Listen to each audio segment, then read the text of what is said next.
নীরব মনে আমি কেঁদে যাব, দেখা যদি না দাও হে রাসূল।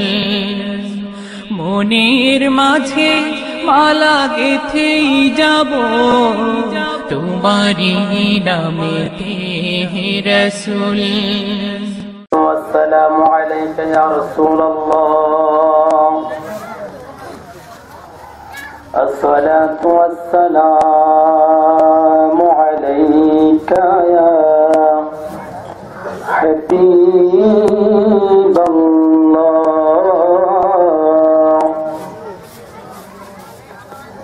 الصلاة والسلام عليك يا شافع المذنبين. الصلاة والسلام عليك يا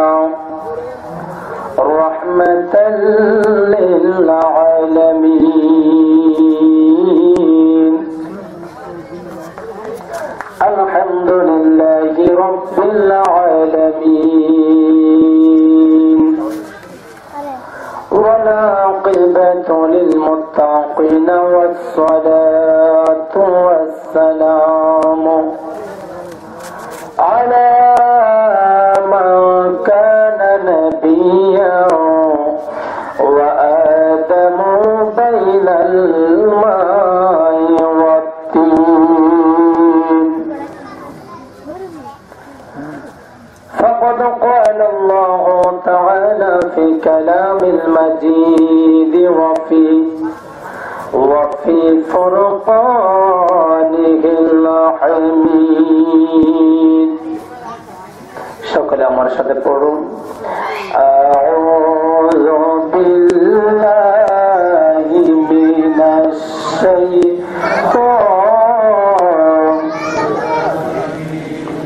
বিসমিল্লাহির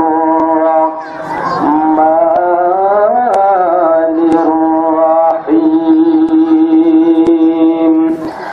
লাকাদ কানা লাকুম ফি রাসূলিল্লাহি উসওয়াতুন হাসানাহ। وفي الآية الأخرى قل آتِعُوا اللَّهَ وآتِعُوا الرَّسُولَ وأولي الأمر منكم.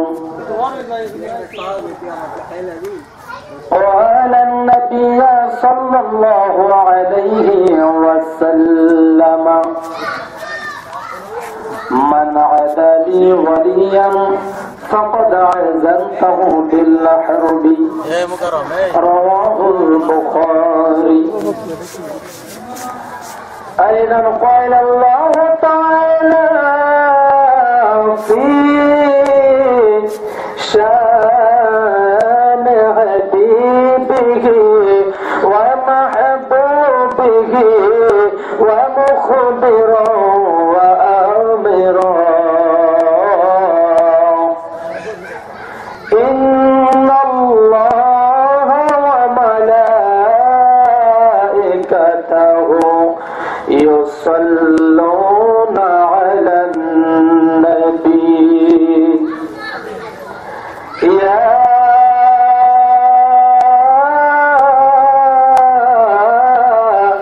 أيها الذين آمنوا صلوا عليه وسلموا تسليما.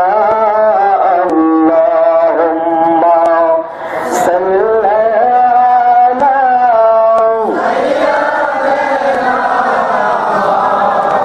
سيدنا محمد وعلى آله.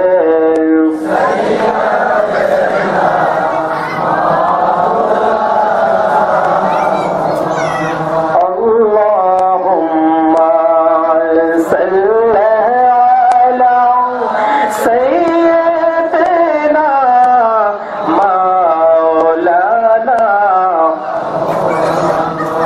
وعلى آله سيدنا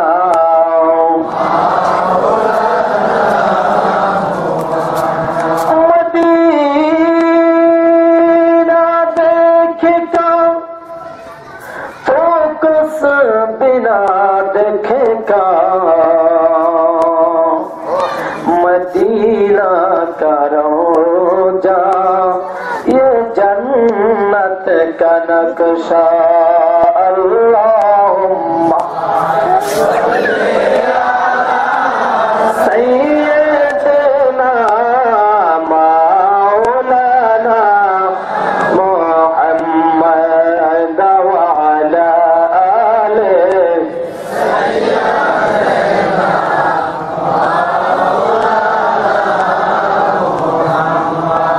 चिंता करे देखो रे मन रात्रि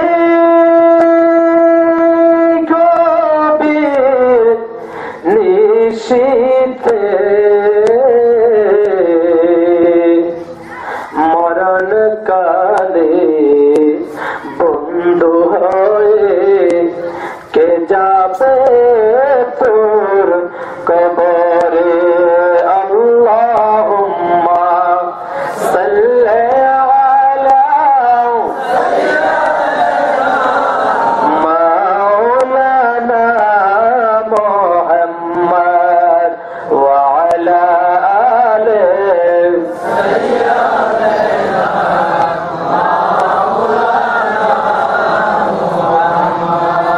সবাই একটু আমার সাথে জিকির করেন নবীদের শানে ইয়া রাসূলুল্লাহ ইয়া হাবিবাল্লাহ ইয়া রাসূলুল্লাহ ইয়া হাবিবাল্লাহ ইয়া রাসূলুল্লাহ ইয়া হাবিবাল্লাহ ইয়া রাসূলুল্লাহ ইয়া হাবিবাল্লাহ দেখেছি হাদিসে নবী দেখিলে আপনাকে জীবনের গোনা ছড়িয়া পড়ে ঠিক কিনা বলেন যদি একবার নবীর সাথে সাক্ষাৎ হয়ে যায় বাবা ও পর্দা নিশে আমার মা বোনেরা ও যুবক ভাইয়েরা রে আমার মুরব্বী বাবারা আমার ও ছোট ছোট মাসুম বাচ্চারা একবার মনে দিয়ে শোনো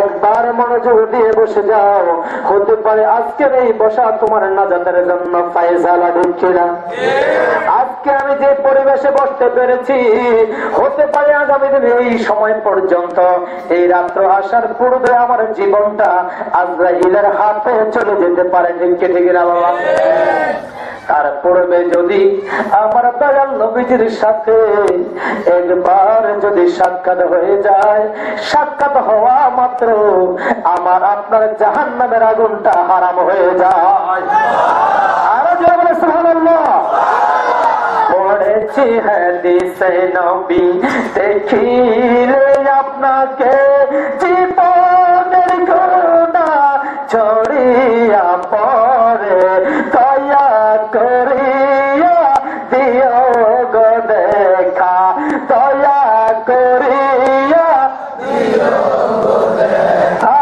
দয়া করিয়া দিও গো দেখা ইয়া রাসূলুল্লাহ ইয়া হাবিবাল্লাহ ইয়া রাসূলুল্লাহ ইয়া হাবিবাল্লাহ ইয়া রাসূলুল্লাহ ইয়া হাবিবাল্লাহ সাকারাত মে বিছানায় আজরাইল যখন আসিবে নবী আপনার চেহারা আনোয়ার পর্দা উঠায় দেখিব আপনাকে নয়ন ভরে দেখিব আপনাকে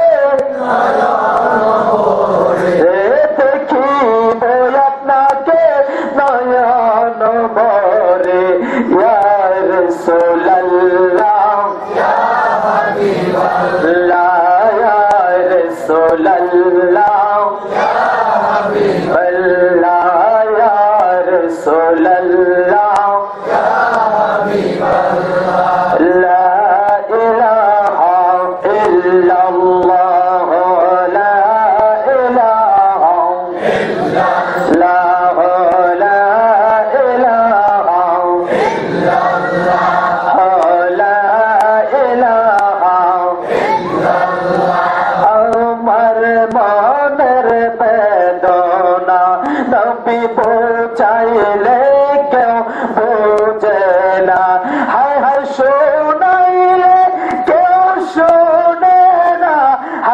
শোনেন, হায় শোনেন শাহে মদিনা, লা ইলাহা ইল্লাল্লাহ, লা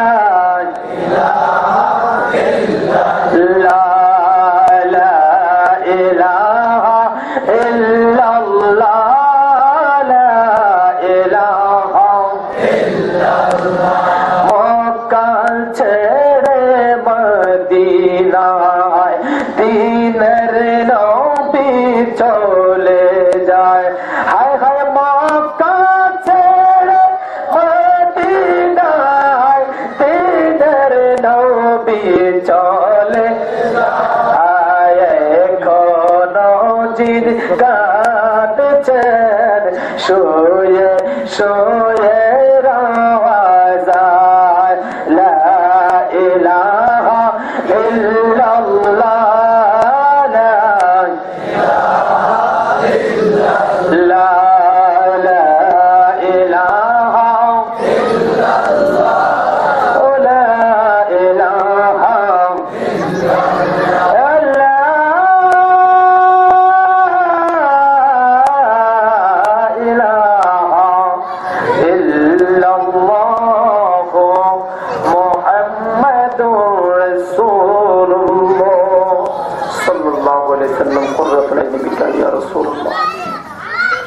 সম্মানিত সুধী,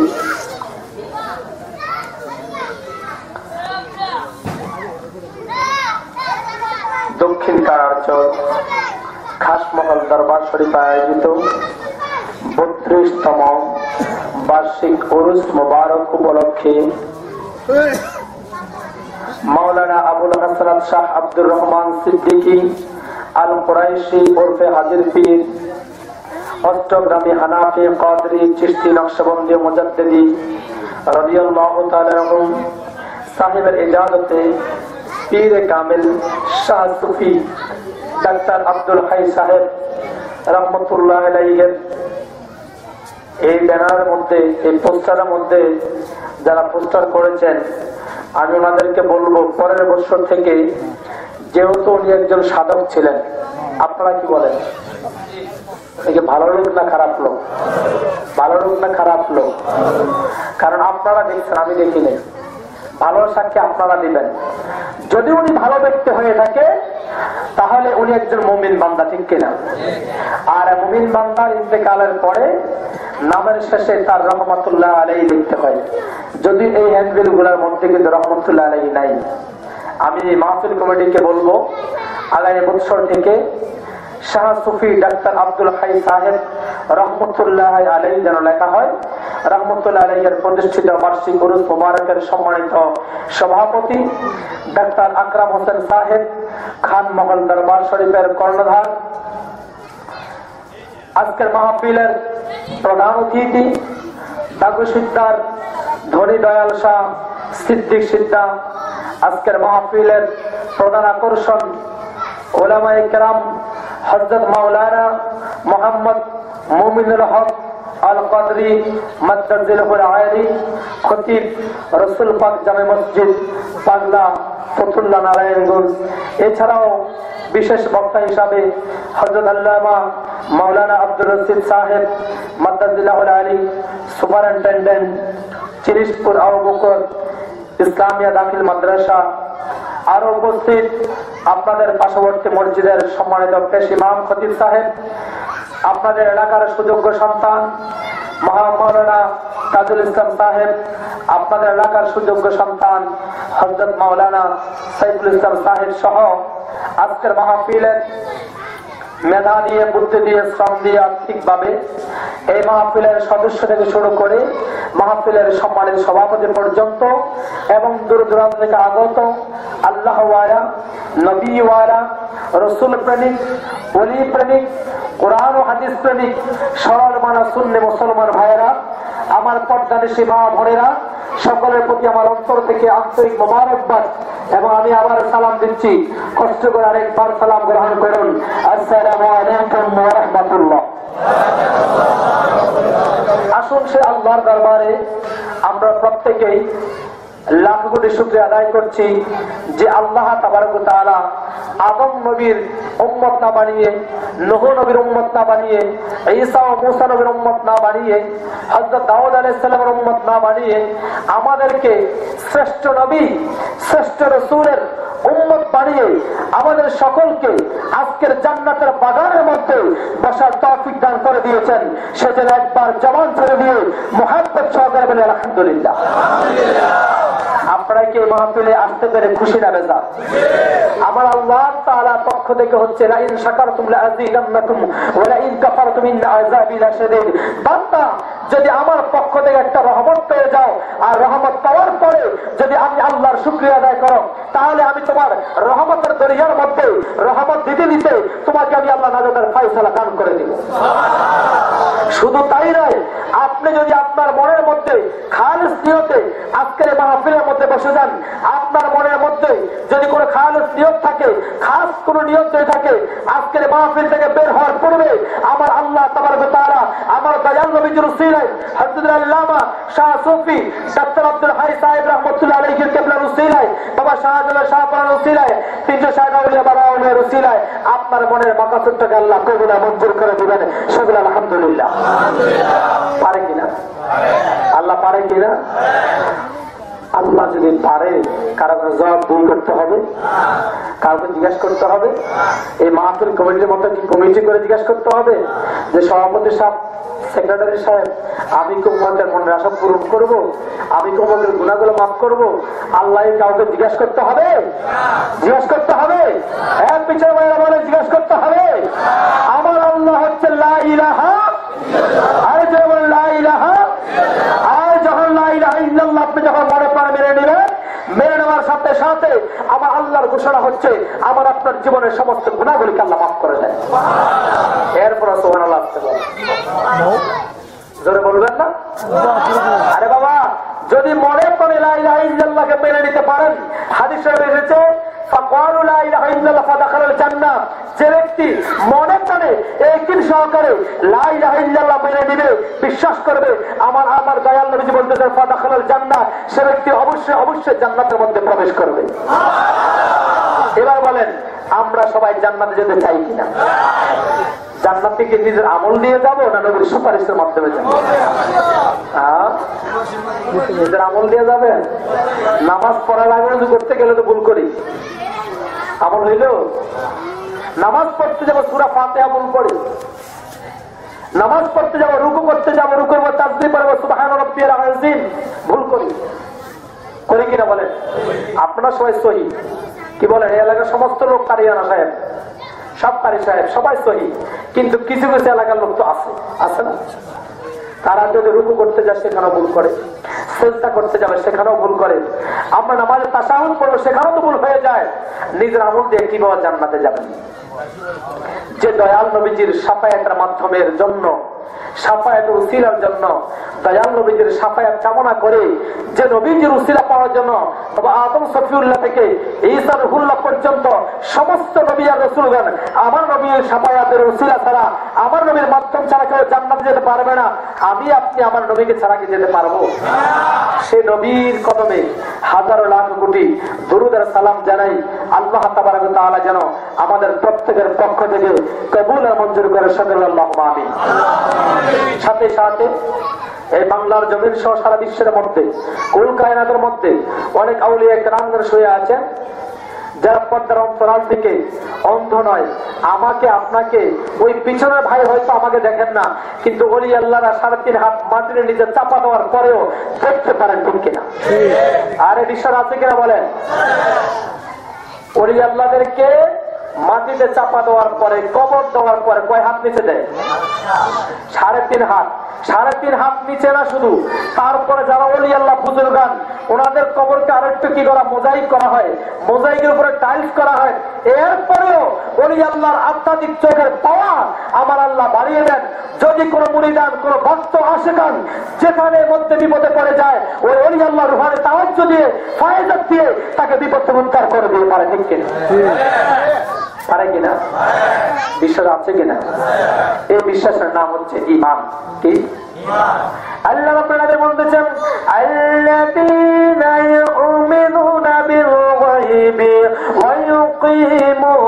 الصلاة ومما رزقناهم ينفقون চিৎকার দিয়ে বলো সুবহানাল্লাহ। আমার আল্লাহ বলতেছেন তারাই হচ্ছে ইমানদার, তারা হচ্ছে মুমিন, যারা আমি আল্লাহকে না দেখে বিশ্বাস করেছে। দেখছেন কিনা? আল্লাহকে দেখছেন কেউ? বিশ্বাস করছেন? নবীকে না দেখে বিশ্বাস করছে। আল্লাহকে দেখা যায় না, তারপরে আল্লাহকে বিশ্বাস করেছে। আমার দয়াল নবী আজকে 1450 বছর আগে পদ্মার অন্তরালে চলে গেল। পদ্মার অন্তরালে চলে যাওয়ার পর আমার দয়াল নবীর ঘোষণা হচ্ছে, যদি কোন উম্মত আমি নবীকে একবার যদি স্বপ্ন হোক আর বাস্তবতার মধ্যে যদি একবার দেখে যায়, ওই উম্মতের জন্য জাহান্নামের আগুন চিরতরে হারাম হয়ে যায়। আমার নবীর ঘোষণা হচ্ছে, পৃথিবীর সমস্ত মানুষের রূপ, সমস্ত পীর মাশায়েখের রূপ, সমস্ত নবী আর রাসূলদের রূপ কিন্তু শয়তান পরিবর্তন করতে পারে। শয়তান যখন যার চেহারা আমি মুফতি হাসানুজ্জামানের চেহারা নকল করে আজকে স্টেজের মধ্যে আমি বসা, আমার এমন হতে পারে বাসায় পেশোয়ারি দরবার শরীফেও আমার মতো মুফতি হাসানুজ্জামানের চেহারা ধরে শয়তান যেতে পারে। ঠিক না? আবার এমন হতে পারে বাবা শাহজালালের ছবির মতো আয়নার মধ্যে ফিট করে শয়তান তার রূপ ধারণ করতে পারে। আমার দয়াল নবীর ঘোষণা হচ্ছে, পৃথিবীর সমস্ত লোকের রূপ ধারণ করা যায়, কিন্তু আমি নবীর রূপ কিন্তু শয়তান কখনো ধারণ করতে পারে আরো যেমন পারে। এই জন্য আমার দয়াল নবী বলতে চায়, যদি কোনো ব্যক্তি আমি নবীকে দেখে ফেলে, আমি নবীকে যদি দেখে ফেলে, আমি নবীকে দেখা মাত্র মনে করতে হবে এটা আসলে অন্য কেউ নয় রে, আমি নবী আমার ওই উম্মতকে দয়া করে মায়া করে সাক্ষাৎ দিলাম, তার জাহান্নামের আগুনটাকে হারাম করে দিলাম। আল্লাহুম্মা সাল্লি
নবীর চেহারা শয়তান ধারণ করতে পারে। তাহলে বোঝা গেল, যদি কোনো ব্যক্তি নবীজিকে স্বপ্নযোগে অথবা বাস্তবতায়, এখন যদি বলা হয় হুজুর বাস্তবে নবীকে কেমনে দেখা যায়, আসে কিনা কথা? নবীরে বাস্তবে কেমনে দেখা যায়? স্বপ্ন যখন নবীজি আসলে আসতে পারে, কিন্তু নবীজি বাস্তবতায় কেমনে আসে? নবীজি বাস্তবতায় কিভাবে আসে? হাদিস শরীফের মধ্যে পাওয়া যায়, 10 মুহররম ইমাম হুসাইন রাদিয়াল্লাহু তাআলা আনহু কারবালার ময়দানের মধ্যে যখন শহীদ হয়ে যায়, কারবালার ময়দানের মধ্যে শহীদ হয়ে যাওয়ার পরে উম্মে সালমা রাদিয়াল্লাহু তাআলা আনহার কাছে আমার দয়াল নবীজির ওফাতের পূর্বেই কিছু মাটি দিয়ে দিলেন। মাটি দিয়ে বললেন, হে উম্মে সালমা, আমি তোমাকে বলে দিতে চাই, এই বোতলের মধ্যে কিছু মাটি আছে, এই মাটিগুলাকে তুমি প্রতিদিন একটু খেয়াল রাখবা। উম্মে সাউদারি, আমি তোমাকে বলে দিতে চাই, যেদিন এই মাটিগুলা থেকে রক্ত বের হবে, মনে রাখবা ওই দিন আমার হুসাইন কিন্তু শহীদ হয়ে যায়। মাটি থেকে কি বের হবে? কি বের হবে? মাটি থেকে রক্ত বের হয়। কি করে? কথাগুলো খেয়াল করবেন। উম্মে সাউদা বলতেছে, ইয়া রাসূলুল্লাহ, ইয়া হাবিবাল্লাহ, আপনার সমস্ত স্ত্রীদের মধ্যে আমার বয়স একটু বেশি, নবী গো আপনি আয়েশার কাছে আপনার এই বোতলটা দিয়ে যান। আমার দয়াল নবীজি এলমে গায়েবের খবর দিচ্ছেন, এ সাউদা আমি তোমাকে বললাম তোমার কাছে এই বোতলটা রেখে দাও, তোমার কাছে মাটিগুলো রেখে দাও, তুমি প্রতিদিন খেয়াল রাখবে যেদিন এই মাটি থেকে রক্ত বের হয়ে যাবে গো, এই মাটি থেকে যেদিন রক্ত বের হয়ে যাবে, রক্ত বের হওয়ার সাথে সাথে মনে রাখবা আমার হুসাইন কিন্তু আর পৃথিবীর মধ্যে নাই। উম্মে সাউদা কান্নাকাটি শুরু করে দিল, ইয়া রাসূলুল্লাহ ইয়া হাবিবাল্লাহ, ও দয়াল নবীজি আমি তো বয়স্ক হয়েও আমি তো জ্যেষ্ঠ, আপনার কনিষ্ঠ স্ত্রী মা আয়েশার কাছে আপনি যদি আপনার এই বোতলটাকে দিয়ে দেন। আমার দয়াল নবীজি একটু ধমক করে সরে বললেন, সাউদা আমি তোমাকে বললাম তোমার কাছে রাখার জন্য, কিন্তু দেখা গেল আমার দয়াল নবীজির পরে সমস্ত স্ত্রীগণ ওফাত বরণ করল, বলেন ইন্না লিল্লাহি। উম্মে সাউদা জীবিত হয়ে গেল। হাদিস শরীফ খুললে পাওয়া যায়, উম্মে সাউদার জীবনী খুললে পাওয়া যায় উম্মে সাউদা 112 বছর হায়াত পেয়েছে। উম্মে সাউদা 112 বছর হায়াত পেয়েছে। আমার নবীর স্ত্রীর মধ্যে আর কেউ এত বছর হায়াত পায় নাই। উম্মে সাউদা বলতেছে আমি প্রতিদিন আমার নবীর দেওয়া মাটিগুলাকে দেখি, প্রতিদিন বোতলটা নিয়ে দেখি, একদিন দেখি এই মাটি থেকে রক্ত বের হওয়া শুরু হয়ে গেল। মাটি থেকে যখন রক্ত বের হওয়া শুরু হয়ে গেল আমার তো মাথা নষ্ট হয়ে গেল, আমার তো মাথার মধ্যে গরম হয়ে গেল, শরীরটা যেন কেমন আমার বেবাচেগা হয়ে গেল, আমি আর কিছু দেখতে পাই না। এমন কি ঘটনা ঘটে গেল, বোতল থেকে রাখলাম মাটি হয়ে গেল এখন রক্ত, এমন অবস্থায় দেখলাম আমার দয়াল নবী এসে বলতেছে, ও সাউদা রে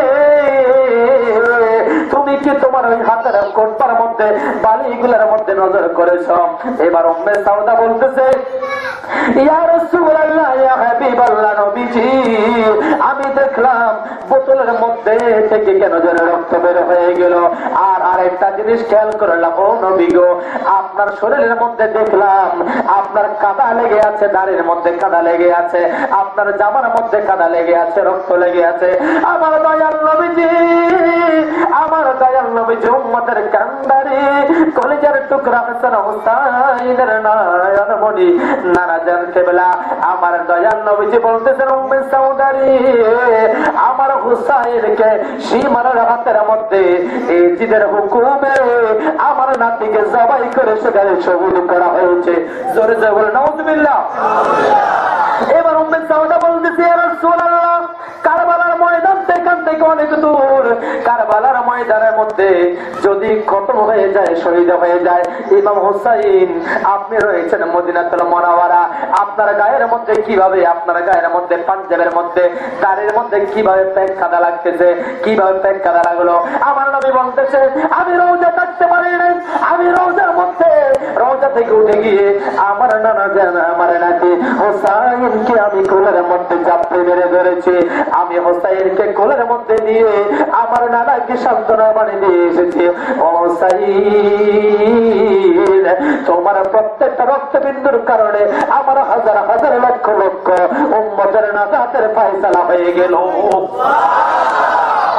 এবার উম্মে সাউদা বলতেছে, ইয়া রাসূলুল্লাহ আপনি তো আমার কাছে এসেছেন স্বপ্ন যোগে, আমার দয়াল নবী বলতেছেন না রে না, ও সাউদা রে তুমি সজাগ, আমিও নবী সজাগ, আমি এই মাত্র কারবালার ময়দান থেকে আসলাম, আমি দয়াল নবী জিন্দা অবস্থায় যেমন তুমি দেখেছ আমি দয়াল নবী স্বপ্নেও আসতে পারি, বাস্তবতায় দেখা দিতে পারি। আমার কথা না হাদিসের কথা? এমন যদি কেউ নবী মইরা গেছে, মারির লাগে মিশা গেছে, বোঝা গেল নবীর হাদিস সবগুলা মানে না। ও বাবা আমি তো আপনার ঈদগাহের ইমাম, আমাকে তো সবাই দাওয়াত দিবে, কি বলেন? শুধু আপনারা দাওয়াত দিচ্ছেন তাই না, আমাকে এই এলাকার সবাই দাওয়াত দিতে পারে, কারণ আমি এই এলাকার সবার ইমাম, ঠিক কিনা? আমাকে দাওয়াত দিতে পারে, কিন্তু তাই বলে কি হক কথাকে আমি কম বলবো? আমাকে হাদিয়া দিবেন কি না দিবেন তাই বলে কি আমি হাদিয়ার দিকে তাকায় একটু কম করবো? কি বলে? আমি হাদিয়ার মাহফিল করি না, হাদিয়ার জন্য ছুটি না, হাদিয়া আমার পিছে ঘুরবে যদি আপনাদের দোয়া থাকে, করবেন না দোয়া? হক কথা হচ্ছে, হক কথা বলতে গেলে ছুড়ে চলে আসে। আল্লামা শায়খ নুরুল ইসলাম ফারুকীর কথা আমরা কেউ বলি নাই, ঠিক কিনা? তিনি কি অপরাধ করেছেন? তিনি তো কারো প্লেট থেকে খাবার খান নাই, তিনি তো কারো মুখের খাবার কেড়ে নেন নাই। তিনি কি করেছেন? আমার দয়াল নবীদের শানে মিলাদুল কিয়াম করেছেন, আমার নূরের নবীদের হাজিরে নাজিরে দলিল দিয়েছেন, আমার নূরের নবীদের সম্মানের কথা বলেছেন। এটাই তো শুধু নুরুল ইসলাম ফারুকীর অপরাধ ছিল। কিন্তু নুরুল ইসলাম ফারুকী আমার নবীর শানে কথা বলেছেন। তিনি ওই চট্টগ্রাম লালদিঘি ময়দানের মধ্যে বলেছেন, যদি কোনো ব্যক্তি যদি রাস্তার মুসু হয়, রাস্তার সুলফার হয়, ওই ব্যক্তির ভিতরে যদি আমার নবীর মহাব্বত থাকে, তিনি হচ্ছেন আমার মাথার তাজ। আর যদি কোটিপতি লাখপতি সারা বিশ্বের মধ্যে যিনি ইমাম যদি হন, আর ওই ব্যক্তির ভিতরে যদি আমার নবীর মহাব্বত যদি না থাকে, তাহলে আমি মনে করব ওই ইমাম আসলে ইমাম না, ওই ইমাম আমার পায়ের জুতা ছবি হওয়ার যোগ্যতা নাই। নবীর প্রেমের কথা কেমন কথা? হক কথা বলতে গেলে তো চুরি কথা বলছেন না, তাই বলে কি হক কথা বন্ধ করে দিব? কি বলছে? বন্ধ করে দিব না, হক কথা বলতে হবে। কারণ মনে রাখবেন, এখানে যতগুলো লোক এসেছে সবাই কিন্তু আহলে সুন্নাত ওয়াল জামাতের লোক নয়, সবাই কিন্তু নবীর প্রেমিক নয়। কিন্তু আপনার মনটাকে একটু নরম করে বা অবশ্য যান। জীবনে অনেক মাহফিল করেছেন, অনেক মাহফিলে গিয়েছেন, সবগুলো মাহফিল থেকে মাহফিল শুনতে শুনতে মাথাটা জগা খিচুড়ি হয়ে গেছে। আজকে মাথাটাকে ঠান্ডা করে একটু বসে যান, নবীর প্রেমের কথা শুনে যান, নামাজের কথা শুনে যান, রোজার কথা শুনে যান, নবীর মুহাব্বতের কথা শুনে যান। দেখবেন এখান থেকে বের হওয়ার পূর্বে আপনার ভিতরে নবীর প্রেমের কারণে আজকে রাতে ঘুমানোর পরে আমার নবী আপনার সাথে সাক্ষাৎ দিতেও পারে। কিন্তু মনটাকে নরম করতে হবে, মনটাকে বুঝাতে হবে যে আমি আজকে যতগুলো মাহফিল শুনেছি, কোনটা কেমন মাহফিল করেছে আমি জানি না। আজকের মাহফিলটা আমার জন্য, আমার জীবনকে পরিবর্তন করার জন্য একটা মাহফিল আমি শুনে যাই।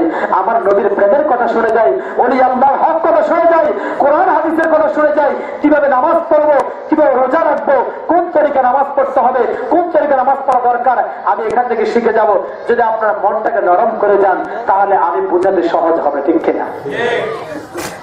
উম্মে সাউদা বলতেছে, ইয়া রাসূলুল্লাহ, আপনি তো রওজা মুবারকে থাকার কথা, আপনি কখনো মদিনায় গেলেন, আবার মদিনা থেকে আপনি কখন কারবালার ময়দানে গেলেন, কারবালা থেকে আপনার নাতিকে আপনি কুলে নিলেন, আবার কুলে নেওয়ার পরে আপনার পাঞ্জাবের মধ্যে কাদা লেগে আছে, রক্ত লেগে আছে, আপনার দাড়ির মধ্যে থুতনির মধ্যে এখনো পর্যন্ত কাদা লেগে আছে। আমার দয়াল নবী চোখের পানি ছেড়ে দিয়ে বলতেছে, উম্মে সাউদা, আমার উম্মতের মধ্যে কিছু মুনাফিক উম্মত আমার কলিজার টুকরা নাতি ইমাম হুসাইনের গলায় ছুরি চালিয়ে দিয়েছে। ও উম্মে সাউদা, যদি মুমিন আমার উম্মত হতো, যদি মুমিন উম্মত হয়ে যেত, কখনোই না আমার নাতির উপরে, নাতির গলার মধ্যে ছুরি চালাতে পারতো না। কিন্তু মুনাফিক উম্মতেরা আমি নবীর মুহাব্বতের কথা ভুলে গেল, আহলে বাইতের মুহাব্বতের কথা ভুলে গেল, আওলাদ রাসূলের কথা ভুলে গেল, নবীর বংশের কথা ভুলে গেল, জান্নাতের নওজওয়ানদের সর্দারের কথা ভুলে গেল, ইমাম হাসানের কথা ভুলে গেল, ইমাম হুসাইনের কথা ভুলে গেল। সবকিছু ভুলে যাওয়ার পরে আমি নবীকে ভুলে যাওয়ার কারণে তারা নামাজ পড়েছে, কিন্তু নামাজ তাদের কোনো কাজে আসে না। তারা কোরআন তেলাওয়াত করেছে, কোরআন তেলাওয়াত তাদের কণ্ঠের নিচে যায় না। তারা সুন্নাত পালন করেছে, তারাও দাঁড়িয়ে রেখেছে, তারাও টুপি রেখেছে, তারাও পাগড়ি রেখেছে। সব কিছু করার পরেও আমি নবী তাদেরকে উপাধি দিলাম, তারা হচ্ছে মুনাফিক। তারা কি? তারা কি? ইন্নাল মুনাফিকিনা ফিদ দারকিল আসফালি মিনান নার। কার ঘোষণা? কার ঘোষণা? আল্লাহ বলতেছেন, যদি কোন ব্যক্তি মুনাফিক হয়ে যায়, যদি কোন ব্যক্তি নবীকে না মানে, আল্লাহকে যদি পরিপূর্ণ না মানে, আর যদি না মানে, এই না মানার কারণে আমি তার উপাধি দিলাম মুনাফিক। ইন্নাল মুনাফিকিনা ফিদ দারকিল আসফালি মিনান নার। ওই মুনাফিকরা আস্তানা হয়ে যাবে জাহান্নামের সর্বনিকৃষ্ট স্তরে। চিৎকার দিয়ে বলুন নাউযুবিল্লাহ। তাহলে বোঝা গেল মুসলমান দুই প্রকার। কয় প্রকার? কয় প্রকার? এক নাম্বার হচ্ছে মুমিন মুসলমান, আরেক নাম্বার হচ্ছে মুনাফিক মুসলমান। মুমিন মুসলমান বিনা হিসাবে জান্নাতে চলে যাবে। কবরে রাখার পর সাথে সাথে মুনকার নাকির আসবে। মুনকার নাকির সওয়াল জবাব করার পরে বলবে, ও কবরবাসী, তুমি একটু ঘুমিয়ে পড়ো, তোমাকে যখন সময় হবে আমরা আবার তোমাকে ডেকে নেব। যখন তিনি শুয়ে পড়বেন, তিনি শুয়ে পড়ার পর বছরের পর বছরের শত শত বছর পার হয়ে যাবে। হাসরের ময়দান যদি আল্লাহ সাজিয়ে দিবেন, ওই হাসরের ময়দানের দিন সাজিয়ে দেওয়ার পরে আমার আল্লাহ ঘোষণা করবেন, ফেরেশতারা যাও যাও, পৃথিবীর সমস্ত মানুষগুলোকে, পৃথিবী থেকে যারা বিদায় হয়ে কবর দেশে যারা চলে আসছে, ওই কবর দেশের সমস্ত মানুষগুলোকে ডাক দিয়ে একটু ঘুম ভাঙিয়ে দাও। সবাইকে ঘুম থেকে জাগ্রত করতে যাবে। কেউ হাত নাড়বে, পা নাড়বে, মুখ নাড়বে। মুখ লাগতে লাগতে বলবে, কে রে, আজকে আমি এত সুন্দর একটা ঘুম দিলাম, আমার ঘুমের মধ্যে কে ডিস্টার্ব করে দিবি? কথা বুঝতেছেন? মুমিন বান্দা কবরে ঢোকার সাথে সাথে কোন দিকে যাবে? কোন দিকে? জান্নাতে চলে যাবে। আর যদি মুনাফিক বান্দা হয়, মুনাফিকের স্তর আবার চারটা। কয়টা? কুফর বিল ইনকার। প্রথম নাম্বার আল্লাহকে অস্বীকার করে, লা ইলাহা ইল্লাল্লাহ কালিমা মানে, আবার মনে মনে বিশ্বাস করে আল্লাহ ছাড়া অন্য কেউ সিজদা করা যায় না। জোরে বলে নাউযুবিল্লাহ। আল্লাহ ছাড়া কাউকে সিজদা করা যাবে? যাবে না। তিনি যদি বিশ্বের সবচেয়ে বড় ওলি হয়ে যান, আল্লাহ ছাড়া কাউকে সিজদা করা যাবে? কাউকে সিজদা করা যাবে? আল্লাহ ছাড়া কাউকে সিজদা করা হারাম। মনে রাখবেন, আমাদের সুন্নিয়তের দোষ দেয়, হুজুর মাজার শরীফে যায় যে কতজন সিজদা দেয়, তো মাজার শরীফে যে লেখা আছে মাজার সিজদা দেওয়া নিষেধ, এটা দেখো না কেউ আছে কিনা? সবগুলো মাজার শরীফ বর্তমানে লেখা দেওয়া আছে মাজারে সিজদা দিবেন না, মাজারে সিজদা দেওয়া হারাম, লেখা আছে কিনা? এটা দেখে না। দেখে কোনটা?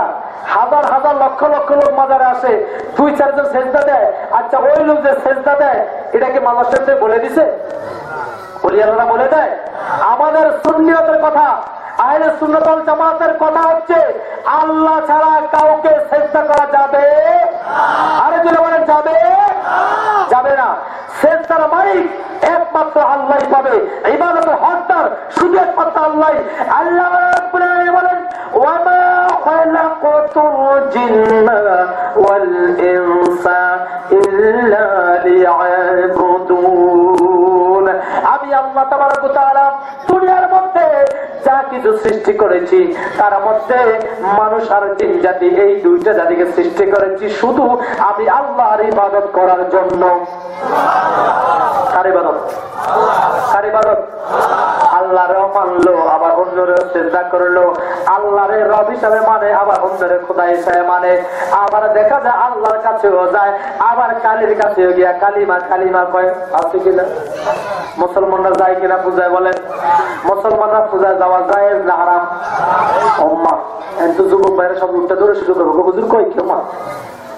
এই যুবক ভাইরা, আজকে আগে আমরা দেখেছি আমাদের মা বাবারা আমাদেরকে বুঝিয়ে দিয়েছে, বাবা পূজার মধ্যে না শুধু হিন্দু বাড়ির কাছে গেলে তোমার গায়ের মধ্যে যদি একটা ছটা লেগে যায় তার তোমার গোসল করতে হবে, বাবা হিন্দু বাড়ির কাছে যাওয়া যাবে? আর এখন মুসলমানের সন্তান হয়ে দুঃখজনক কথা, মুসলমানদের সন্তান মুসলমানের সাথে ক্লাসমেট ফ্রেন্ড পড়াশোনা করতেছে, ফ্রেন্ডে দাওয়াত দিয়েছে পূজা দেখতে যায়, আবার রং তামাশা করে খায়, সেখান থেকে আবার ফেসবুকে সেলফি উঠে ফেসবুকে আপডেট দেয়। আছে কিনা? আছে কিনা? এই এলাকার লোক যায় না, এই এলাকার লোক তো ভালো আছে না, কিছু কিছু এলাকা আছে। ঢাকায় দেখছি অনেক অনেক মন্দিরের মধ্যে, আরে চিনি আমি, তারা চিনি, সে মুসলমান, ওমা দেখি মন্দিরে, কেউ মন্দিরে কা তুমি? হুজুর দাওয়াত দিচ্ছে আমার বন্ধু, একসাথে পড়াশোনা করি, দাওয়াত দিচ্ছে এখানে আসছি। আরে কও কি? তো তারা তুমি দাওয়াত দেওয়া, কালকে আমার তো ঈদুল আজহার জানাজার মধ্যে আসো, কুরবানি জবাই করবো, কুরবানিটা আমার খুচরা কাটতে যায় যেমনি যাবে, কোরবানি কাটতে যাবে। তারা যদি আমার মাহফিলে, তারা যদি আমার অনুষ্ঠানে না আসতে পারে, আমি কিভাবে শিরিক যেখানে হয়, যেখানে আল্লাহ ছাড়া অন্য একজনকে খোদা বানানো হয়, যেই খোদারে বানায় ফেক দিয়া, মাটি দিয়া, খের দিয়া, নিজের খোদা নিজে বানাইয়া, তারপরে ওই খোদারে পানির মধ্যে ফাড়াইয়া, ফাড়ার উপরে ফাড়া দিয়ে খোদারে জুতা বানায়। আছে কিনা? বলতে গেলে তো খারাপ, তবু হুজুর এগুলা কি কয়? নিজের খোদা নিজে বানায়, আর আমার আল্লাহ হচ্ছে আল্লাহু খালিকুনা আল্লাহু রাযিকুনা, ঠিক কিনা? আমাদের আল্লাহ আমাদেরকে বানিয়েছে, আমাদের আল্লাহ আমাদেরকে খাওয়ায়, এই জন্য ওনার নাম হচ্ছে লা ইলাহা। আরে যেমন লা ইলাহা, আল্লাহ ছাড়া কোনো মাবুদ নাই। আল্লাহ ছাড়া কোনো মাবুদ মানা যাবে? আল্লাহ ছাড়া কাউকে সিজদা করা যাবে? যাবে না। এটা হচ্ছে কুফর বিল ইনকার। আবার কুফরে হচ্ছে আল্লাহকে মানে কিন্তু রসুলকে মানে না, আছে কিনা এমন? আবার এক প্রকার আছে আল্লাহকে মানে রসুলকে মানে কোরআনের ভুল ধরে, আছে কিনা?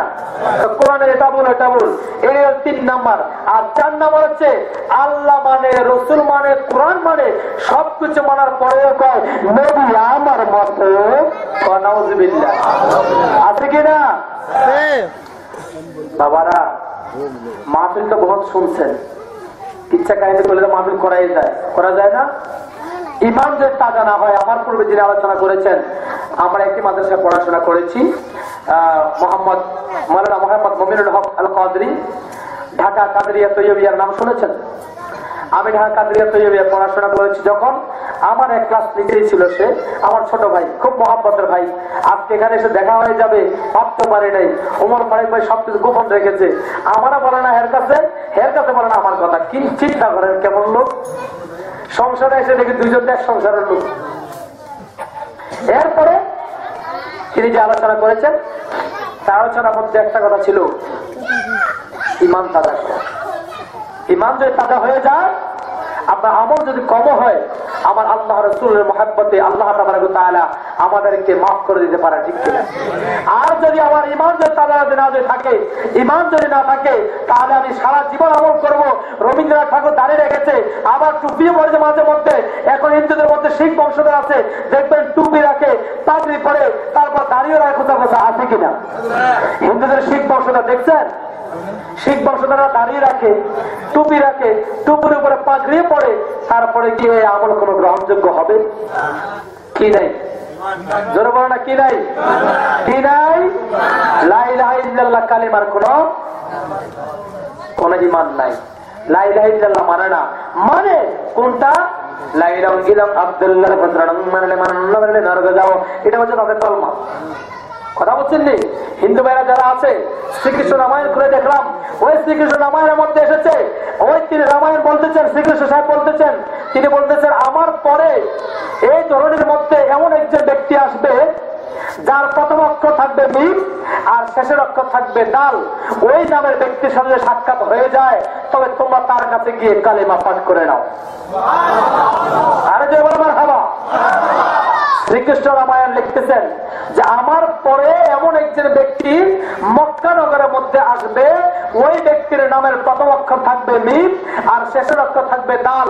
যদি ওই ব্যক্তির সাথে সাক্ষাৎ হয়ে যায়, তবে তোমরা কি করো? তার কাছে গিয়ে ইমানকে পরিবর্তন করে ইমানদার হয়ে যাও। আর আমরা তার উল্টাটা করি, ইমানদার হওয়ার পরে আমরা পূজায় গিয়া বন্ধুর দাওয়াতে যাই। কথা বুঝছেন নি? শ্রীকৃষ্ণ রামায়ণের মধ্যে শ্রীকৃষ্ণ সব শিক্ষা দিতেছেন, আমার ধর্ম ত্যাগ করে তোমরা মুসলমান হয়ে যাও।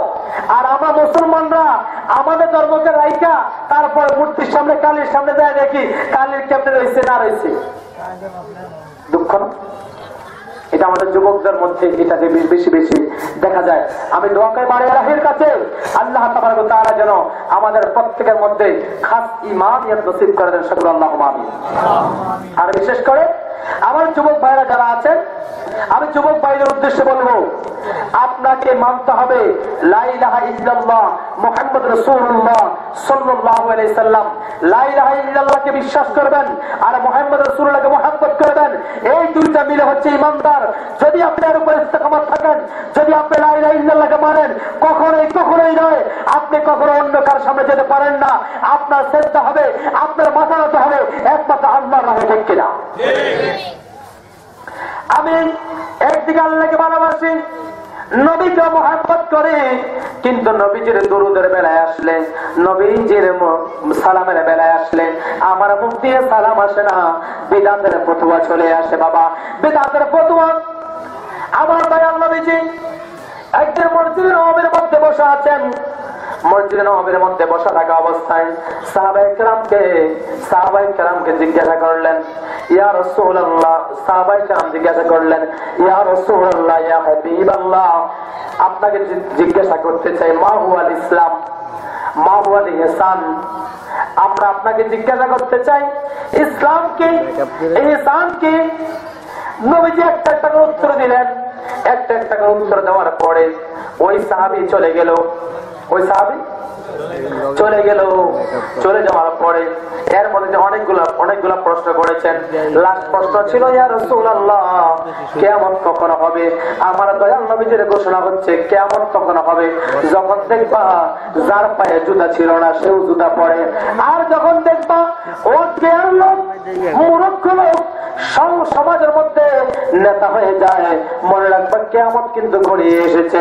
বলতেছেন, ইয়া রাসূলুল্লাহ, আর কি নমুনা দেখা যায়? আর কি নমুনা পেলে আমরা বুঝবো কিয়ামত হয়ে যাবে? আমার দয়াল নবীজি 10টা পর্যন্ত বর্ণনা করেছেন।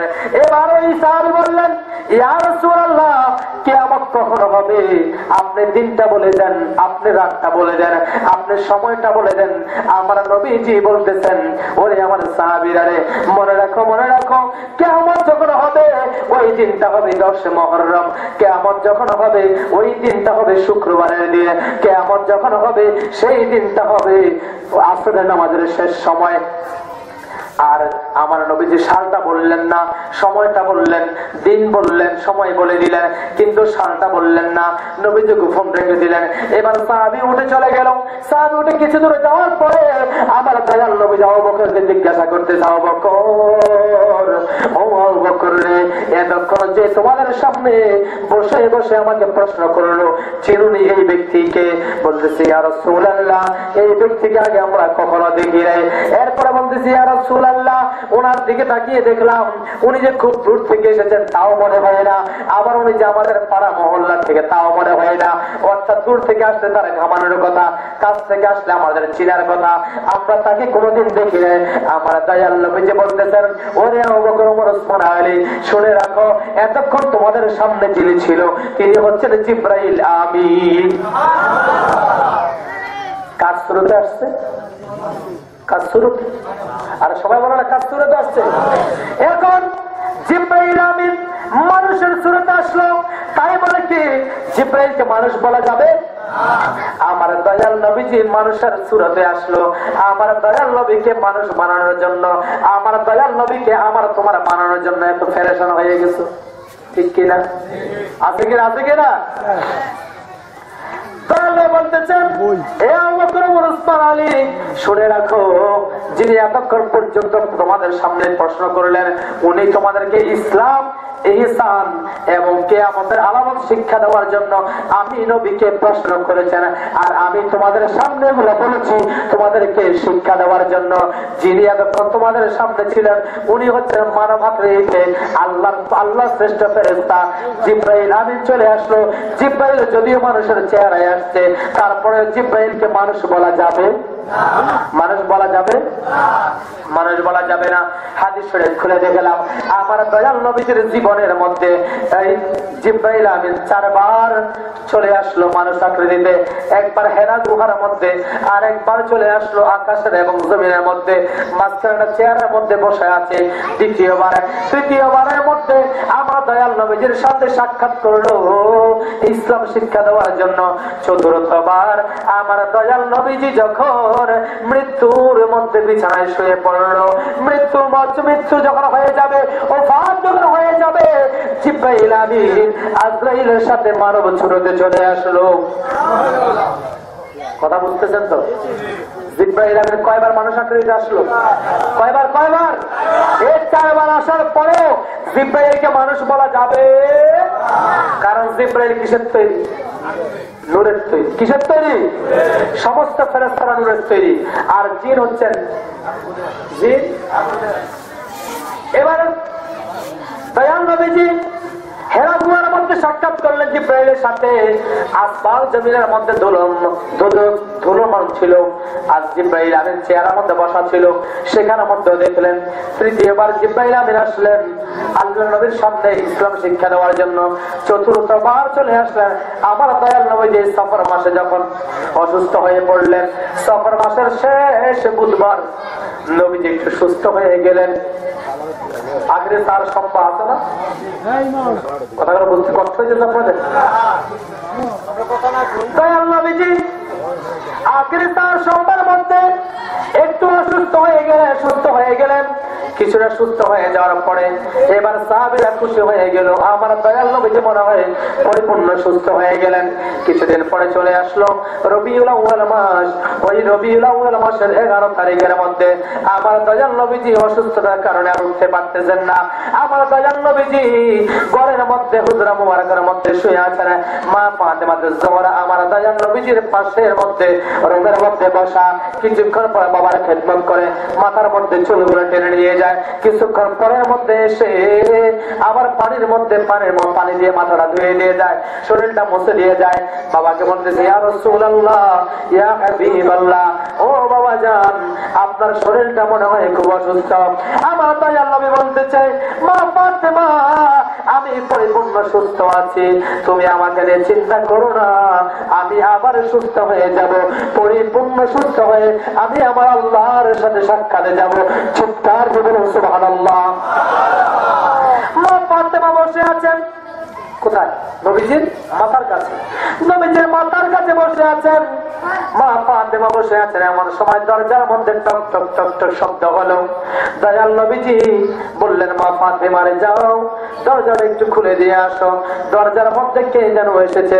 মা ফাতেমা দরজার ফাঁক দিয়ে দেখলেন এমন লম্বা একটা মানুষ। কে কে কে? মানুষ আকৃতিতে। জিব্রাইল তো মানুষ আকৃতিতে এসেছে। জিব্রাইল আজরাইল চলে আসলো। এখন আজরাইল মানুষ আকৃতি চলে আসলো। আজরাইল চলে আসার পর মানুষ আকৃতি দেখার পরে অনেক বিশাল লম্বা দেহ দেখার পরে মা ফাতেমা জোহরা দরজা খুলতেছে না। একবার টক টক করলো, দুইবার টক টক করলো, তিনবার টক টক করার পরে দরজাটা নাড়ার পরে আমার দয়াল নবী বলতেছেন, মা ফাতেমা রে যাও যাও, ওই দরজাটা খুলে দাও। আল্লাহর পক্ষ থেকে আমার কাছে মেহমান চলে আসলো, মেহমানকে আমার কাছে এসে বসার সুযোগ করে দাও। মা ফাতেমা চোখের পানি ছেড়ে দিয়ে বললে, ইয়া রাসূলুল্লাহ। সবাই চিৎকার দিয়ে বলে, ইয়া রাসূলুল্লাহ। মা ফাতেমা বলতেছে, ইয়া রাসূলুল্লাহ, ইয়া হাবিবাল্লাহ, ও দয়াল নবী, মায়ার নবী গো, আমি আপনাকে বলে দিতে চাই, পৃথিবীর কোন মানুষের মতো দেখা যায় না। আমি তার পাটা দেখলাম জমিনের মধ্যে, আর তার মাথাটা তাকায়া দেখলাম আসমানের সাথে পায়ে লেগে গেল। মা ফাতেমা বলতেছে, ও মা ফাতেমা, যাও যাও, দরজা খুলে দাও।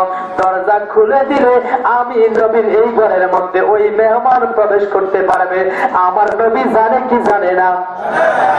এত লম্বা লোক, এত বড় লোক যদি ঘরের মধ্যে প্রবেশ করে, এমনিতে তো ঘরটা উঁচু হয়ে যাওয়ার কথা। কি বলে? লম্বা একটু যদি হয়ে যায়, ছাদের মধ্যে লেগে যায়, ঘরের মধ্যে যে কাঠ থাকে, আসলে আপনাদের এলাকা কাঠটা আপনাদের এলাকায় থাকবে, কাঠ সব না তো কাঠটা আপনাদের এলাকায় থাকবে। কাঠ যখন কানের মধ্যে লেগে যায়, অনেক লম্বা লম্বা লোক পাওয়া যায় এলাকার মধ্যে, আছে কিনা? এখন এমন লম্বা একটা লোক ঘরের মধ্যে ঢুকবে। আমার নবী বলতেছেন, মা ফাতেমা রে যাও, দরজা খুলে দাও। ওই মেহমান যতই বড় হোক না কেন, ওই মেহমান আমার পাশে চলে আসবে। আমার পাশে এসে মেহমানকে আপ্যায়ন করার সুযোগ করে দাও।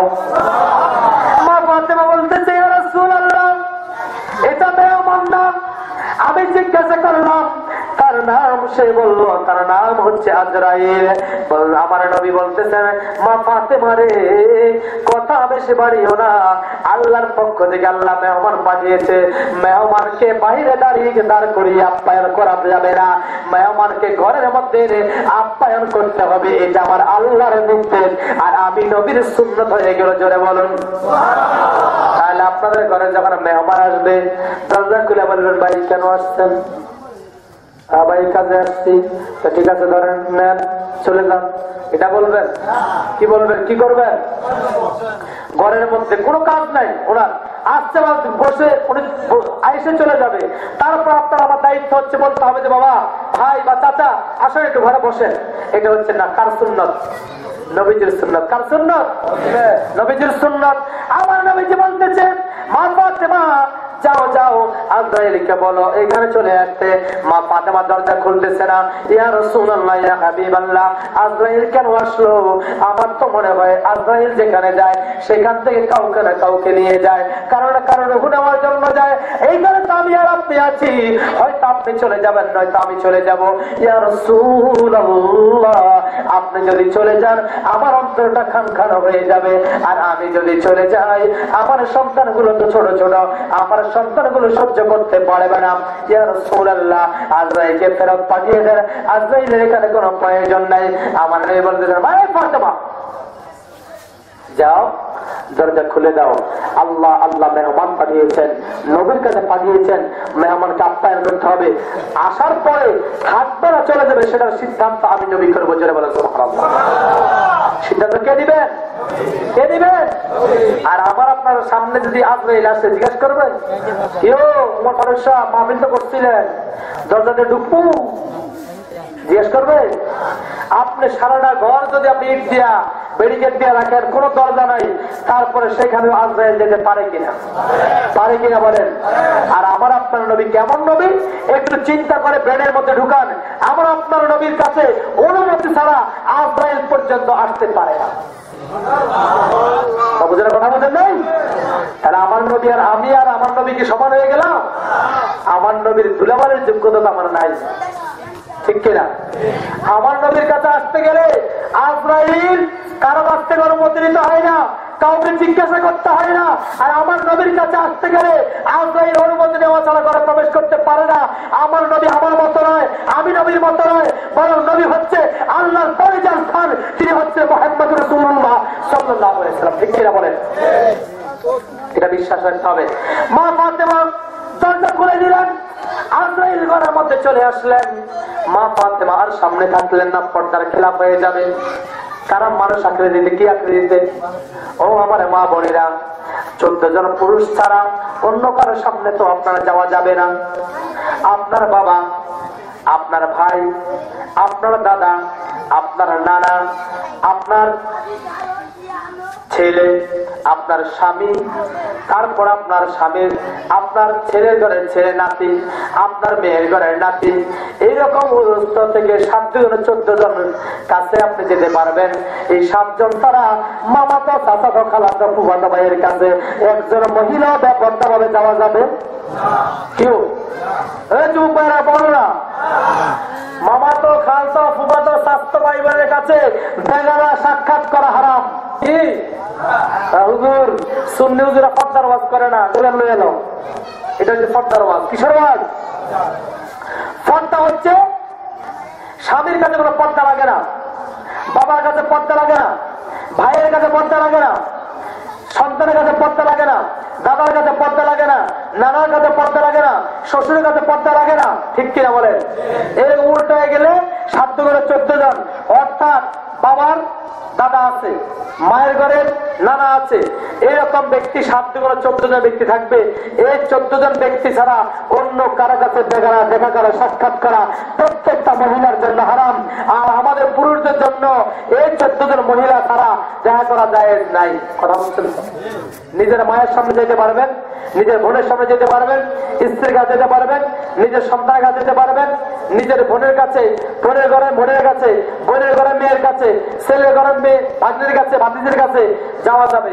কিন্তু মামা তো, চাচা তো, ফুফা তো, বেয়াই তো, খাল তো, আমা তো, মামা তো আছে না? কত আছে না? কত এদের সামনে যাওয়া যাবে? পর্দা থাকবে? পর্দা থাকবে? পর্দা থাকবে না। পর্দা যদি মানতে হয়, পর্দার বিধান কি? আমার আল্লাহ রাব্বুল আলামিন সূরা নূরের মধ্যে 4 নম্বর আয়াতের মধ্যে বলতেছেন, প্রত্যেক পুরুষ রাস্তা দিয়ে হাঁটার সময় চক্ষু অবনত রাখবে, আর মহিলা রাস্তার মধ্যে হাঁটার সময় রাস্তার এক পাশ দিয়ে হাঁটবে। এখন লেডিস ফার্স্টের যুগ, মহিলার রাস্তার মাঝখান দিয়া পুরুষ রাস্তার পাশে দিয়া আছে কিনা? আছে কিনা বলেন? কিন্তু মা ফাতেমা শিক্ষা দিল, যদি আজরাইল যদি একজন ফেরেশতা যেহেতু মানুষ আকৃতিতে চলে আসলো, এখানে পর্দার খেলাফ হয়ে যাবে। মা ফাতেমা পর্দার ভিতরে চলে গেলেন। পর্দার ভিতরে যাওয়ার পরে বলতেছেন, ও চাচা আজরাইল, আমি আপনাকে বলতে চাই আমার বাবা খুব অসুস্থ, আমার বাবার শরীরের মধ্যে জ্বর চলে আসছে, আজকে কতদিন পর্যন্ত ঠিক মতো খেতে পারতেছে না। ও চাচা আজরাইল, আপনি চলে যান, আপনি চলে যান, আল্লাহর পক্ষ থেকে আপনি অন্য এক সময় আসেন, আমার বাবা সুস্থ হয়ে যান, সুস্থ হওয়ার পরে আসেন। আমার দয়াল নবী বলতেছেন, ফাতেমা, ও ফাতেমা, তুমি আর কোনো কথা বলো না, আল্লাহর মেহমান আমি নবীর কাছে পাঠিয়েছে, আমি নবী আগে একটু কথা বলে নেন। এবার আজরাইলকে জিজ্ঞাসা করলো, আজরাইল আপনি কেন আসলেন? আজরাইল বলতেছেন, ইয়া রাসূলুল্লাহ, ইয়া হাবিবাল্লাহ, যদি আপনি অনুমতি দেন তাহলে আল্লাহর আদেশ হচ্ছে আপনি অনুমতি দিলে আমি আপনার রূহ মোবারকটাকে একটু নিয়ে যেতে চাই। কার থেকে অনুমতি চাই? কার থেকে? আরে বলেন না কার থেকে? নবীজি, আপনি যদি অনুমতি দেন, আপনার অনুমতি নিয়ে আমি বলতে চাই, আপনি অনুমতি দিলে আমার আল্লাহর আদেশ হচ্ছে আমি আপনার জীবনটাকে, আপনার রূহটাকে নিয়ে যাব। আর যদি আপনি অনুমতি না দেন, আমার আল্লাহর আদেশ হচ্ছে আমি এখান থেকে চলে যেতে হবে, আপনার রূহ নেওয়া যাবে না। আজরাইল আলাইহিস সালাম বসে আছেন। আমার দয়াল নবীজি বলতেছেন, ভাই আজরাইল আপনি একটু বসে থাকুন, জিবরাইল আসার আগ পর্যন্ত তো আমি আপনাকে কথা দিতে পারি না। জিবরাইল আমার আল্লাহ পাঠিয়ে দিয়ে, জিবরাইল, ও জিবরাইল রে, চলে যাও আমার বন্ধুর কাছে, আমার বন্ধু তো অপেক্ষায় আছে, আমি তো আমার বন্ধুর জন্য পেরেশান হয়ে আছি। আমার বন্ধুকে যা বলো 63 বছরের মধ্যে মাত্র এক রাতের মধ্যে কিছু অংশ হয় না, আমি আল্লাহ আমার বন্ধুর সাথে সাক্ষাৎ করলাম, আর তো মনের মানে না, আর তো মনের বিষয় না, আমি আমার বন্ধুর সাথে সাক্ষাৎ দেওয়ার জন্য আমার বন্ধুকে দুনিয়া থেকে উঠে আনতে চাই। জিবরাইল আমিন ঘরের দরজার মধ্যে চলে আসলো। আসসালাতু ওয়াসসালামু আলাইকা ইয়া রাসূলুল্লাহ, আসসালাতু ওয়াসসালামু আলাইকা ইয়া হাবিবাল্লাহ। নবীজিকে সালাম দেয়। সালাম দেওয়ার পর এবার আমার দয়াল নবীজির কাছে অনুমতি চায়। আমার দয়াল নবী বলতেছে, ভাই আজরাইল, ভাই জিবরাইল, আপনি কোথায় আছেন? আজরাইল জিবরাইল বলতেছে, ইয়া রাসূলুল্লাহ, আমি কি দরজার মধ্যে দিয়ে আপনার ঘরে প্রবেশ করব? আমার নবীজি বলতেছেন, আসুন আসুন, আপনার জন্যই তো আমি আজরাইলকে বসায় রাখছি। কার জন্য? কার জন্য? আজরাইল জিবরাইল চলে আসলো, আজরাইল সামনে বসা। আমার দয়াল নবীজি মুস্তাফা শুয়ে আছেন। শুয়ে সে এমন অবস্থায় আজরাইলকে বসায় রাখা বলতেছেন, ভাই আজরাইল আপনি একটু অপেক্ষা করেন, আমি জিবরাইলের সাথে কয়েকটা কথা বলে নেই। জিবরাইলকে জিজ্ঞাসা করলো, ও জিবরাইল, আল্লাহ কি আমার কাছে আজরাইলকে পাঠিয়ে দিয়েছে আমার জান কবজ করার জন্য? এবার বলতেছি, ইয়া রাসূলুল্লাহ, যদি আপনি ইজাজত দেন। কি দেন? ঘরে ঢুকতে কি দিছে? কি দিছে? আগে সালাম। আগে কি? আগে কি? নবীকে সালাম দিয়া আজরাইল আর জিবরাইল ঢুকে। আমরা আমাদের ঘরের মধ্যে ঢুকি, জীবনে সালাম দিছি? হাদিস শরীফের মধ্যে এসেছে, যদি তোমরা ঘরের মধ্যে প্রবেশ করো, যদি তোমার মায়ের রুমের মধ্যে প্রবেশ করো, যদি তোমার স্ত্রীর রুমের মধ্যে প্রবেশ করো, রুমে প্রবেশ করার পূর্বে তুমি সালাম দিয়ে প্রবেশ করো। এটা হচ্ছে কার সুন্নাত? কার সুন্নাত? এখন এই নবীর সুন্নাত কি আছে না গেছে? এখন দরকার আছে কিনা আবার আনার? হাদিস শরীফের মধ্যে আছে, যদি কোনো ব্যক্তি এই নবীজির একটা সুন্নতকে, হারিয়ে যাওয়া সুন্নতকে আবার যদি পুনরুদ্ধার করতে পারে, ওই একটা সুন্নতের কারণে 100 শরীরের সওয়াব তার আমলনামার মধ্যে দেওয়া হয়। আর যারা বলেন সুবহানাল্লাহ। এখন থেকে ঘরে গেলে কি সালাম দিবেন না সালাম ছাড়বেন? যাদের সাথে সাক্ষাৎ হবে সালাম দিবেন না ছাড়বেন? নাকি শুধু মুরব্বীরা থাকবেন, আমি মুরব্বী, তুমি আমার নায়কের বয়স, তুমি শুধু সালাম দিয়ে শুধু নিব? এটা না। সালাম হচ্ছে ছোট বড় থেকে, বড় ছোটকে, পরিচিত অপরিচিত, অপরিচিত পরিচিত থেকে, অর্থাৎ সবাই সবাইকে সালাম দেওয়া হচ্ছে নবীর সুন্নাত। কারণ কি দেখেন, একবার সালাম দিলে 90টা সওয়াব হয়, সালামের উত্তর দিলে 10টা সওয়াব হয়। কয়টা সওয়াব হয়? কয়টা সওয়াব হয়? তাহলে আপনি কি 90-এর পক্ষে না 10-এর পক্ষে? কথা বুঝেন? সালাম দিলে কত? 90, আর সালাম লইলে 10। তাহলে সালাম দিব না সালাম নিব? কেমন চেষ্টা করবো যে দিতে ফেল হয়ে যায়, তাহলে আমার সালাম নিব, ঠিক কিনা? আল্লাহ পাক আমাদেরকে এই আমলটা করার তৌফিক দান করে, সকল আল্লাহুম্মা আমিন। আল্লাহ আল্লাহ লা ইলাহা ইল্লাল্লাহ আল্লাহ আল্লাহ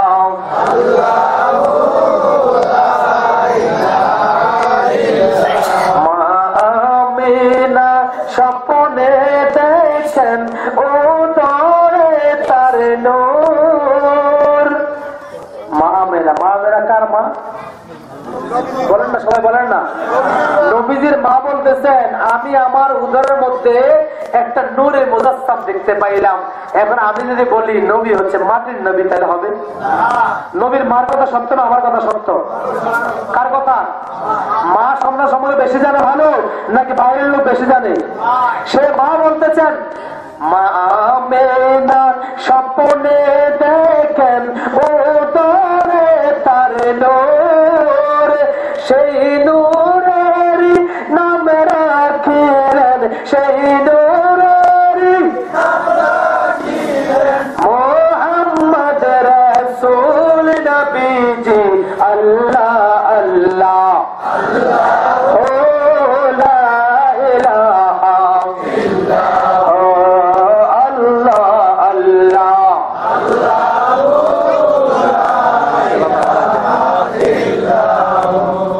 এবার মা ফাতেমা বসেন ভিতরের রুমের মধ্যে, আজরাইল বসা চেয়ারের মধ্যে। জিব্রাইল চলে আসলো।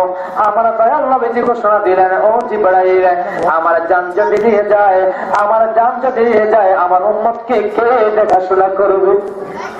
আমি তো চলে যাব, আমি থাকা পর্যন্ত রব্বি হাবলি ইয়া উম্মতি বলে শুধু কেঁদেছি, আমার উম্মতের চিন্তা শুরু করেছি। আজকে আমি যদি আমার আল্লাহর ডাকে সাড়া দেই, আমার উম্মতের জামিনদার কে হয়ে যাবে? নবীর ইন্তেকালের সময় নবী আমাদেরকে ভুলে না, কিন্তু আমরা নবীর উম্মত, আমরা নবীকে ভুলে যাই, ঠিক কিনা? নবীজি বলতেছেন, ও ভাই জিব্রাইল, আল্লাহ ডাক দিয়েছে চলে যাব, এতে কোনো আপত্তি নাই, কোনো অভিযোগ নাই, কোনো কষ্ট নাই, কিন্তু আমার উম্মত গুলোর কে দেখাশোনা করবে? মুহূর্তের মধ্যে জিব্রাইল চলে গেল। জিব্রাইল চলে যাওয়ার সাথে সাথে আমার আল্লাহ ঘোষণা দিলেন, জিব্রাইল তুমি আমার দয়াল নবীকে ঘোষণা দিয়ে দাও, ইয়া রাসূলুল্লাহ ইয়া হাবিবাল্লাহ, আপনার উম্মত গুলোর দেখাশোনার দায়িত্ব স্বয়ং আল্লাহ গ্রহণ করবে। চলে আসলো, আসার পর সংবাদ জানিয়ে দিল।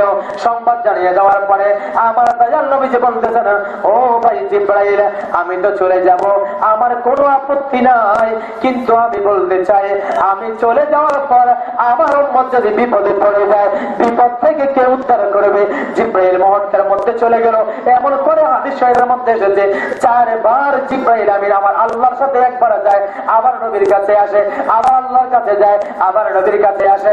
শেষবার আসার পরে জিব্রাইল আমিন বলতেছেন, ইয়া রাসূলুল্লাহ ইয়া হাবিবাল্লাহ, ও দয়াল নবীজি, আমি আপনাকে বলে দিতে চাই, আদম সফিউল্লাহ থেকে ঈসা রুহুল্লাহ পর্যন্ত আমি সমস্ত নবী আর রাসূলদের কাছে আমি ওহী নিয়ে এসেছি। কারো কাছে 2 বার, কারো কাছে 5 বার, কারো কাছে 3 বার। আমি জিব্রাইল হযরত মুসা আলাইহিস সালামের কাছে একটু বেশি বার এসেছি। জিব্রাইল আমিন হয়ে আমি মুসা নবীর কাছে এসেছি মাত্র 110 বার, মতান্তরে 120 বার। কতবার? 110 বার, মতান্তরে 120 বার এসেছি। আপনি নবী কেমন নবী গো? আমার বলে চায়, ইয়া রাসূলুল্লাহ, আপনার মৃত্যু বেলার মধ্যে আমি বলে দিতে চাই, ও দয়াল নবীজি, যে মুসা আলাইহিস সালামের সময় আমি 120 বার মাত্র এসেছি, আর আপনি 63 বছরের জিন্দেগীর মধ্যে আমি জিব্রাইল আপনার কাছে 24,000 মতান্তর 26,000 বার আসছি। জিব্রাইল ডাক দিয়া বলে, 110 বছর হায়াত পেয়েছে। 110 বছরের মধ্যে মুসা নবীকে 70 পারার একটা তাওরাত দেওয়া হয়েছে। ওই তাওরাত দেওয়ার পরে ওই তাওরাত আমি যতবার আনতে দিয়েছি সবকিছু মিলে দেখলাম মাত্র 120 বার আমি সাক্ষাৎ করেছি। আর আপনি নবী মাত্র 63 বছরের জিন্দেগির মধ্যে আমি আপনার কাছে 24,000 মতান্তরে 26,000 বার পর্যন্ত আমার আল্লাহর ওহী নিয়ে সাক্ষাৎ করেছি। জিব্রাইল বলতেছে, এবার দয়াল নবী চোখের পায়ে ছেড়ে দিয়ে বলে, জিব্রাইল রে, আমার পরে তোমার কোন নবী নাই। আনা খাতামুন নবিয়্যিন লা ফাখরা, আনা খাতামুন নবিয়্যিন লা নবিয়্যা বাদি। আমি হচ্ছি সর্বশেষ নবী, আমার পরে আর কোন নবী আসবে না। যেহেতু আমার পরে আর নবী আসবে না, ও জিব্রাইল আমি তোমাকে বলে দেই, তুমি দুনিয়ার জমিনের মধ্যে 10 বার আসবে। ওই 10 বার এসে পৃথিবী থেকে 10টা জিনিস নিয়ে যাবে। তার মধ্যে প্রথম নাম্বার হচ্ছে তুমি তোমার আল্লাহর পক্ষ থেকে দেওয়া যে রহমত দেওয়া হয়েছে ওই রহমতটাকে তুমি দুনিয়া থেকে নিয়ে যাবে। এমন করে 10টা রহমতের জায়গার মধ্যে আমার আল্লাহ যে 10টা কারণ দিয়েছে ওই 10টা কারণ পরিপূর্ণ করবে। তুমি জিব্রাইল 10 বার পৃথিবীর মধ্যে আসবে।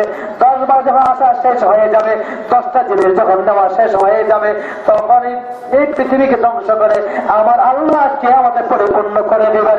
জোরে জোরে বলে সুবহানাল্লাহ। আমার দয়াল নবীজি 1450 বছর আগে কিয়ামতের কথা বলে যায়। কিয়ামতের পূর্ব পর্যন্ত হযরত জিব্রাইল আলাইহিস পৃথিবীর মধ্যে কতবার আসবে বাবা? সবাই বলেন কতবার? 10 বার আসবে। এবারে জিব্রাইল কাঁদে, দয়াল নবীজি কাঁদে। মা ফাতেমা ওই রুম থেকে বের হয়ে ইমাম হাসান আর হুসাইনকে খবর দিয়ে দেয়, ও হাসান আর হুসাইন, তোমরা বুঝি খেলা করতেছ, আর আমার দয়াল নবীজি মুস্তাফা কিছুক্ষণের মধ্যে দুনিয়া থেকে বিদায় নিয়ে চলে যাবে। তোমাদের যদি কিছু বলার থাকে, কিছু চাওয়ার থাকে, যদি কোনো কথা থাকে, আমার বাবার সাথে গিয়ে কথাগুলোকে তোমরা শেষ করে দাও। ইমাম হাসান হুসাইন চলে আসলো। হাসান হুসাইন আমার দয়াল নবীজির এক কাঁধে হাসান আর এক কাঁধে হুসাইন, দুই কাঁধের মধ্যে এসে বসে পড়লো। ইয়া রাসূলুল্লাহ, একটু আগে মাত্র মা জননী খবর দিল, মা জননী সংবাদ দিল এইখানে নাকি আজরাইল এসেছে, জিব্রাইল এসেছে। আমি জিব্রাইলকে দেখতেছি, আজরাইলকে দেখতেছি, কিন্তু কেন এসেছে? আমার মা বলেছে কিছুক্ষণের মধ্যে নাকি আপনি দুনিয়া থেকে চলে যাবেন। ইমাম হুসাইনের কথা, ইমাম হাসানের কথা শুনে আমার দয়াল নবীজির চোখের পানি ছেড়ে দেয়। আমার দয়াল নবীজির চোখের পানি দেখে একদিকে নবীজি কান্দে, আরেকদিকে মা ফাতেমা কান্দে। আজরাইল বলে, দুনিয়ার জমিন থেকে আমি এতগুলো লোকের প্রাণ নিয়েছি, কখনো আমার কোনো সময় লাগে নাই, কিন্তু আমার দয়াল নবীজির সামনে এসে আজকে দয়াল নবীজির ওপাদের সময় যখন আসলাম, আমার দয়াল নবীজির চোখের মধ্যে পানি দেখার পরে, মা ফাতেমার কান্নার আওয়াজ শোনার পরে, ইমাম হাসানের কান্নার কারণে, ইমাম হুসাইনের চোখের পানি দেখার কারণে আমি আজরাইলের চোখের পানি চলে আসে। এবার আসবে জিব্রাইল বলে, যখন আজরাইলের চোখে পানি চলে আসলো, মা ফাতেমা কান্দে, আমার দয়াল নবী কান্দে, ইমাম হাসান কান্দে, ইমাম হুসাইন কান্দে। আমি আজরাইলের চুপ থাকতে পারলাম না, আমি আজরাইলের চোখের মধ্যে পানি চলে আসলো। আজরাইল জিব্রাইল আমার নবীর চিনে নূরের তৈরি হওয়ার পরে, আর আমি আপনি পৃথিবীর মধ্যে সবচেয়ে নাপাক পানি দিয়ে তৈরি হওয়ার পরেও আমি আপনি নবীর চিনি না। বাবা, নবীর চিনা দরকার আছে কিনা? বলেন, নবীকে ভালোবাসা দরকার আছে কিনা? নবীরে ভালোবাসলে জান্নাতটা জাহান্নাম। নবীরে ভালোবাসতে গেলে নামাজ পড়া দরকার আছে না নাই? নবীরে ভালোবাসলে কোরআন শরীফ পড়া লাগবে কি লাগবে না? নবীকে ভালোবাসলে রোজা রাখতে হবে কি হবে না? নবীর ভালোবাসার নামে তো হচ্ছে জান্নাত, নবীর ভালোবাসার নামে তো হচ্ছে নামাজ, নবীকে ভালোবাসলেই তো রোজা। নবী গো তোমার ভালোবাসায় আল্লাহ পাওয়া যায়, নবী গো তোমার, সবাই বলেন না, সবাই বলেন, নবী গো তোমার ভালোবাসায় আল্লাহ পাওয়া যায়, নবী গো তোমার ভালোবাসায় জান্নাত পাওয়া যায়, নবী গো তোমার ভালোবাসায় আল্লাহ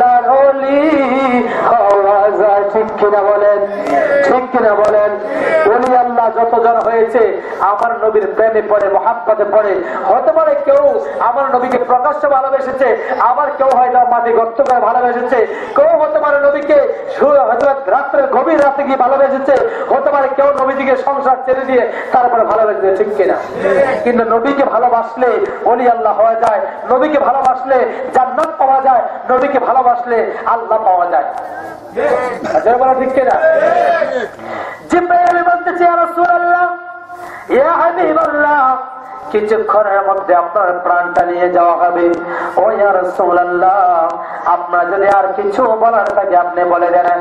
ইমাম হাসান হুসাইন জান্নাতের নওজওয়ানদের সরদার আমার দয়াল নবীর দুই পাশের মধ্যে দুই ভাই বসা আছে। দুই ভাই বসে থেকে বলতেছে, ইয়া রাসূলুল্লাহ, ইয়া হাবিবাল্লাহ, আপনি যদি চলে যান, আপনি চলে গেলে আমরা কাকে নিয়ে সময় পার করব?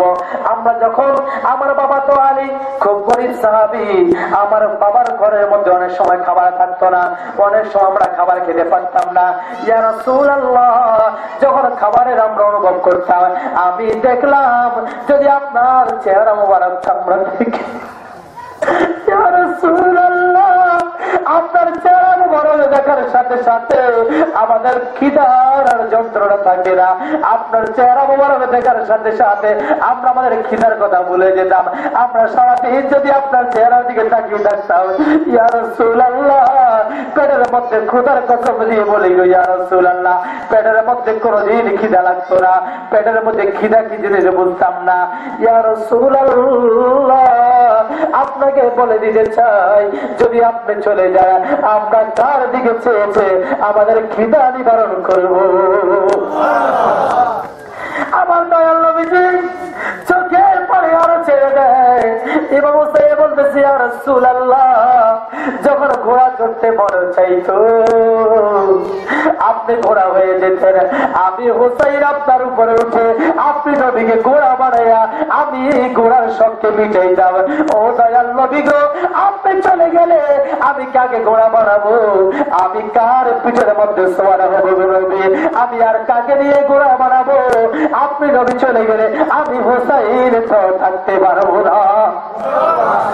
দয়াল নবী কান্দে, ইমাম হাসান কান্দে, ইমাম হুসাইন কান্দে, মা ফাতেমা কান্দে, আজরাইল কান্দে, জিব্রাইল কান্দে, কান্না রোল হয়ে গেল।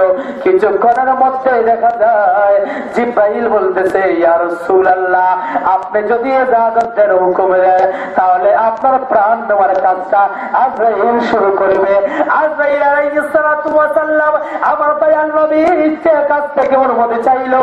আমার নবীজি বলতেছেন, আজরাইল, আমার প্রাণটা তুমি নিয়ে যাও, আমার আল্লাহ যেন আমার উম্মতের ভরসা দেন।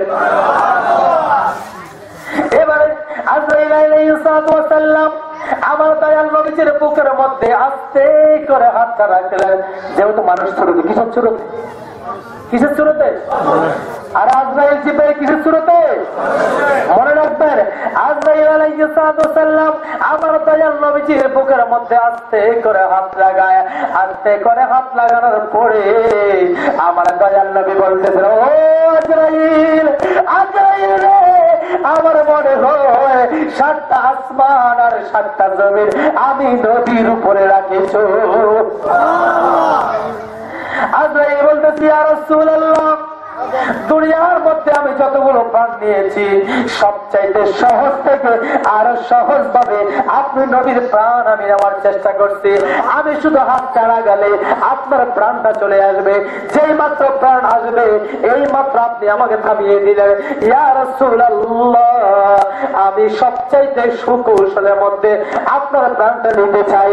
আমার দয়াল নবী বলতে চাই, ও আজরাইল, আজরাইল রে, তুমি বলতেছো সবচাইতে সহজ ভাবে, এর চাইতে কঠিন ভাবে তুমি আমার উম্মতের জীবনকে নিবে, উম্মতের প্রাণকে নিবে।